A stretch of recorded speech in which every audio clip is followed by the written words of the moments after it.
ready to go.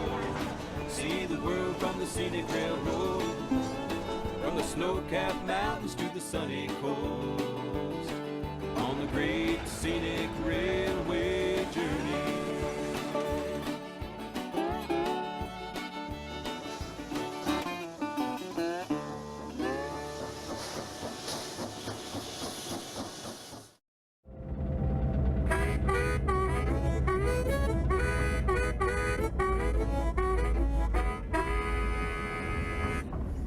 Welcome to Great Scenic Railway Journeys. Hi, I'm David Holt. It's been said that the best way to see a country is from the footplate of a locomotive. It's also a great way to appreciate the toughness and ingenuity of our ancestors. The story of the Great Smoky Mountain Railroad, tucked away here in the far southwestern corner of North Carolina, is one of endurance. It's a story that begins with the land. Imagine a world where the sun rises on a land only lightly touched by the hand of man.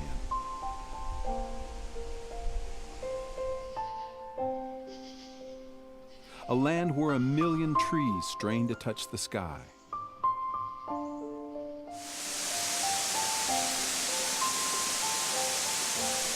Where rivers roll and rampage down mountainsides.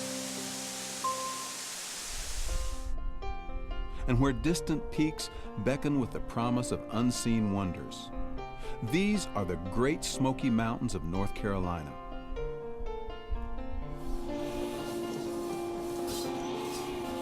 This is the home of the railroad that defied the odds, endured tragedy, and survived, despite those who would have seen it disappear into the mists of time. The Great Smoky Mountain Railroad is 53 miles of track, built with the blood and sweat of countless convicts through some of the most imposing terrain you can imagine. The railroad winds through these breathtaking mountains across a landscape so rugged it was once known as the Back of Beyond. Rivers keep the train company on parts of its journey.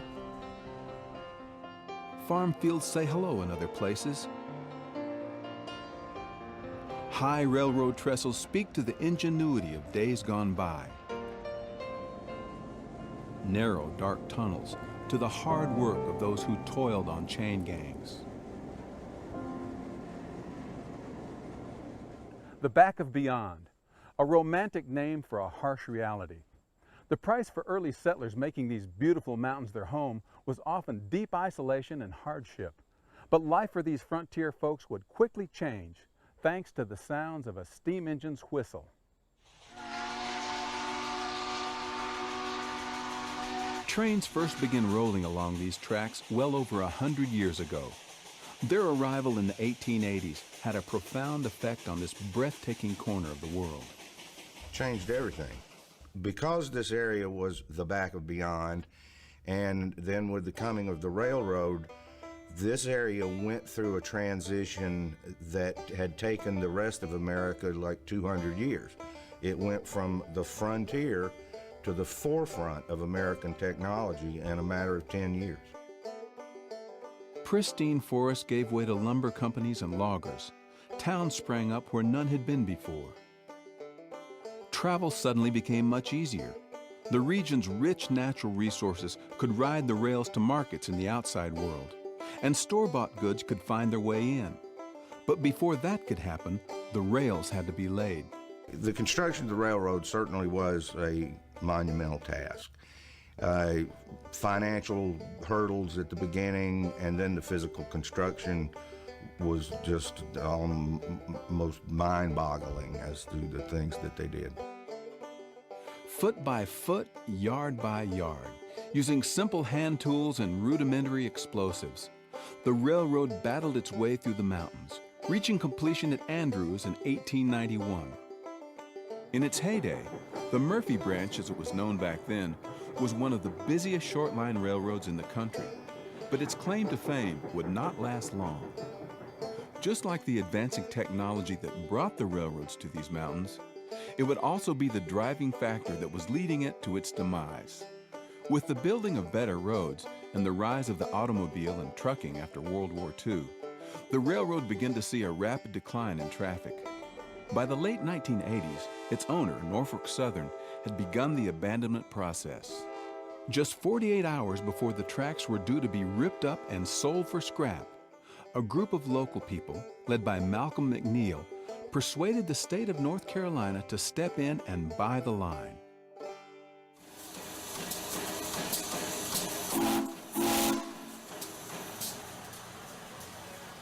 Once again, the railroad became an economic engine for the region, giving modern-day tourists a chance to experience a little of life in days gone by.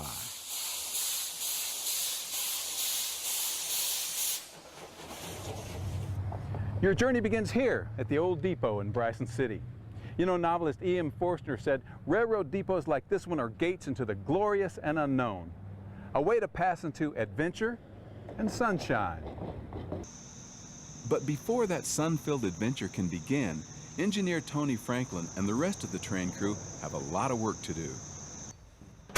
First thing we do in the mornings is we get on our engine here, we start checking the oil and the water to make sure we're good on that.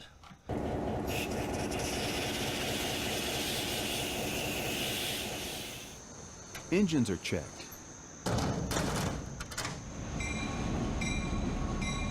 And cars are shifted and shunted into place. The excitement and anticipation build as the band breaks into a little mood music, mountain style. Ride that great Smoky Mountain Railroad. Hey, listen to the whistle, you can watch them drivers roll. Like going back in history, it's still the same. Ride the train, gonna ride the train. You just can't resist a little toe tapping and hand clapping when somebody starts singing the praises of the Great Smoky Mountain Railroad.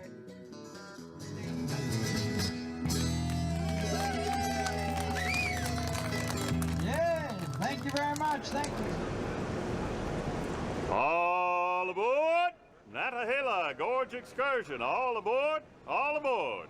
Tickets, please. Finally, the train is ready, and the adventure begins.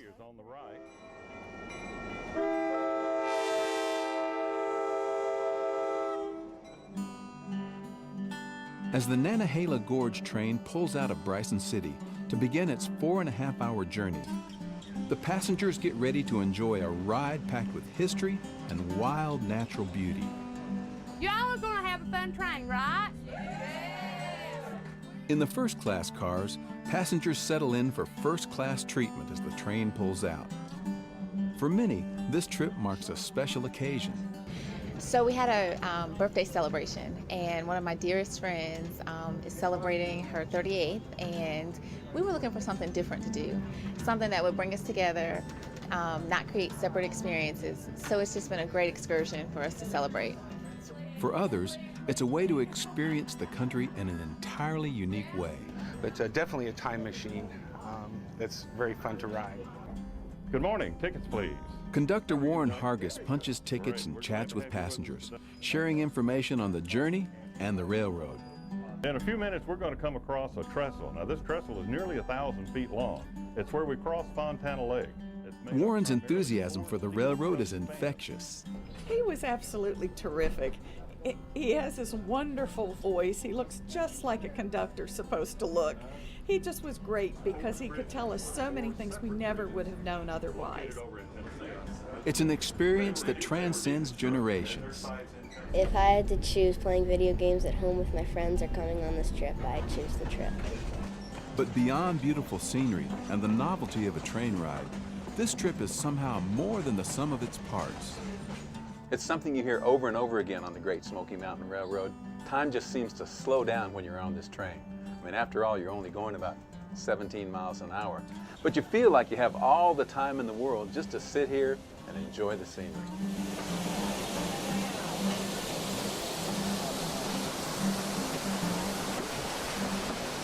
The pace is just right. We love to laugh and talk, and it creates an environment of that. The staff has just been fabulous, and the other guests on the train have also just made it a great environment for us to laugh, have fun, and relax. In places, broad vistas reveal rippling waterfalls of kudzu draping the trees and hillsides. Elsewhere, dense forest crowds in, So close you feel you could reach out and brush your hands through the branches. It makes you wonder, is this what this land was like for the first settlers? The landscape is ever-changing, the journey diverse. Most railroads around the country don't have what we have. We have tunnels. We also have a high trestle that goes over Fontana Lake. Now this trestle is nearly 1,000 feet long, and it's on concrete piers that stand 179 feet tall. We go across this trestle at a slow pace so people get an opportunity to enjoy the view and perhaps get a few snapshots as we go across. The view from the bridge is breathtaking, and because the train slows to cross it, passengers get the chance to really absorb their surroundings. When we hit the trestle and I looked out the window and I saw all the magnificent trees and all the magnificent beauty of America, and it was just a wonderful, thrilling moment for me to see it. It was beautiful. It's really a picture-perfect view, so perfect even Hollywood has taken notice. The Fontana Trestle is just one of the scenic locations along the two Smoky Mountain Railroad train routes that have served as backdrops for movies. Both the Nantahala Gorge and Tuckasegee River trains are favorites with movie producers and location managers. Just about everyone involved with the railroad has a story to tell when it comes to working with movie crews, and the newspaper clippings prove it. The railroad was key to some of the most exciting scenes from the 1993 blockbuster The Fugitive, starring Harrison Ford. The Tuckasegee train goes from Bryson City to Dillsboro, and it goes right by the original wreck site. Now this is the largest stage train wreck ever in history. It's really cool to see. The railroad spent over a year planning this wreck and getting the site prepared. This exclusive home video, shot by the train crew, shows test run after test run as they and the Hollywood producers worked night and day in preparation to get the one take just right. Finally, the big night arrived. There were 16 cameras positioned around the wreck site, and when the train came to a stop, one of the cameras was buried under about 8 feet of dirt. All the advanced preparation and the hard work involved in the test runs paid off. The efforts of the crew at the Great Smoky Mountain Railroad became part of movie history. The Fugitive train wreck site is just one of the highlights of this Tuckasegee train excursion. It's a totally different experience from its sister trip through the Nantahala Gorge, but one just as rich in history. The Tuckasegee River train chugs past farm fields and across bridges on its journey back in time. Some of the cars give you the feeling of being on a train in the Old West. You never know, you may even encounter a bandit or two. But where bandits lurk, the Lone Ranger is sure to follow. Hands where I can see them. Bring them up. I mean, really, finally, when I got a bigger gun to fight you with?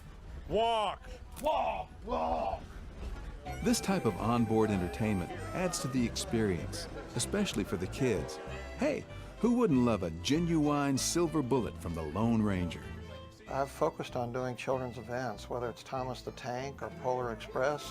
I even brought in some oldies that are going to become new ones, like the Lone Ranger and other different experiences. We have found that on a weekend we can get 5,000, 6,000, 7,000 children out if we do a good job, and we introduce them to railroading.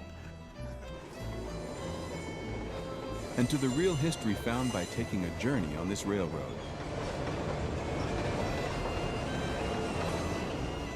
The train passes the site of the Gadua Mound, one of the Cherokee Nation's most sacred places. Today, the mound is only 5 feet high, worn down by years of cultivation as a farm field. Building this section of the railroad was no easier than the rest. Completing the tracks from Dillsboro to Bryson City meant hacking through the mountain to create the Cowee Tunnel, site of one of the most tragic events in the building of this railroad. While building the Cowee Tunnel, the convicts were kept on the other side of the Tuckasegee River in work camps. One day, a barge carrying the prisoners, which were chained together to prevent escape, flipped over in the river. The chains did their job too well, with 19 of them drowning. They're buried in a grave on top of the tunnel. Legend has it that the water that constantly drips here is actually the tears of the convicts, whose souls can't stop weeping. I don't know if that's true, but I do know the pitch-dark ride through the Cowee Tunnel is one of the eeriest things I've experienced in a long, long time.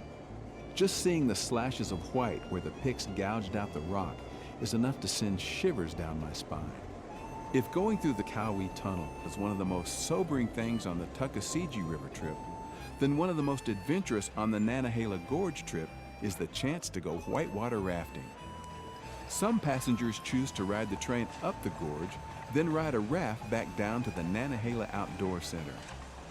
After dropping off rafters at the top of the gorge, the train parallels the Nantahala River at times, keeping pace with the bright blue and yellow rafts bobbing along in the swift-flowing water. For passengers, connecting with the rafters is one of the most fun parts of the journey. And waving back and forth to the boaters and seeing how much fun they were having out there and how interested they were in seeing us up here. It was really cool. After the trip through the gorge, the train pauses on its journey at the Nantahala Outdoor Center.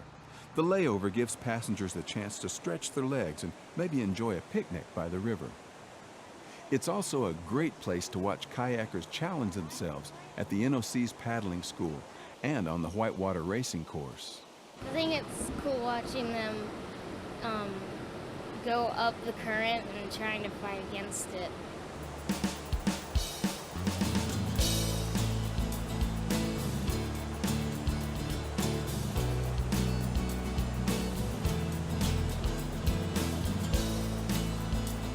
Fighting against the current, rolling and dipping through the water, watching these expert kayakers is like watching a finely choreographed ballet.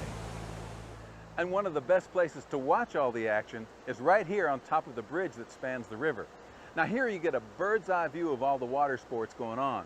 And on a warm summer day like this, it's tempting to join them. Or you might